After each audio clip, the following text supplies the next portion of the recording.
আপনি কি জানেন জীবনের সবচেয়ে বড় শত্রু কে? দারিদ্র্য নয়, ব্যর্থতা নয়, মানুষের কথা নয়, সবচেয়ে বড় শত্রু হল নিজের ভেতরের ভয়। আজকের গল্পটা একজন এমন মানুষের যাকে সবাই দুর্বল ভাবত, কিন্তু সে একদিন নিজের ভয়কেই হার মানিয়েছিল। একসময় এক ব্যস্ত শহরে থাকত এক লবণ ব্যবসায়ী। তার নাম ছিল মাধব দাস। লবণ বিক্রি করেই সে তার পরিবার চালাত। তার ছিল দুই ছেলে।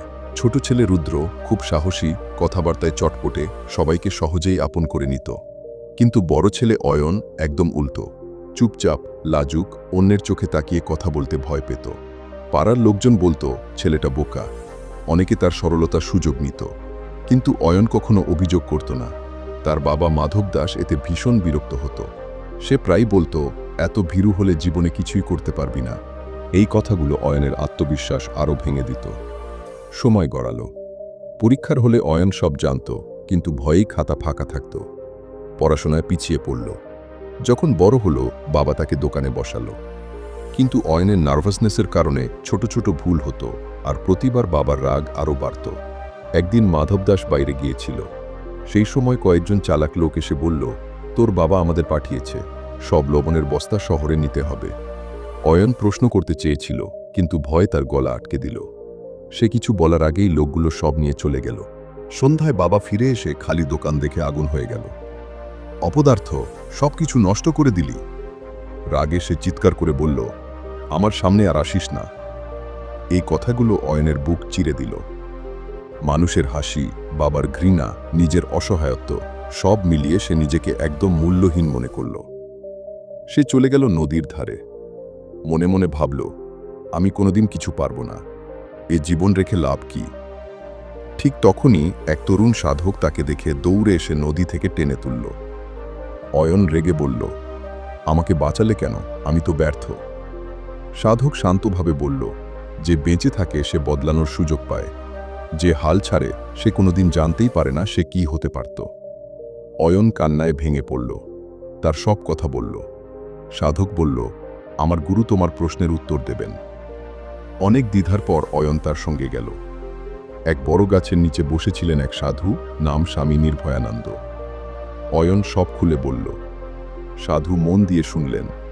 তারপর বললেন, আমি তোমাকে উপদেশ দেব না, আমি তোমাকে কাজ দেব। 3 দিন আমার কথা মানতে পারলে তোমার জীবন বদলাবে। অয়ন রাজি হল। প্রথম দিন সাধু বললেন, আজ 10 জন অচেনা মানুষের সঙ্গে কথা বলবে, তাদের জীবনের কথা শুনবে। অয়ন কাঁপতে কাঁপতে শুরু করল। কেউ এড়িয়ে গেল, কেউ রূঢ় আচরণ করল, কিন্তু সে থামেনি। সন্ধ্যায় সে বুঝল সে পারছে।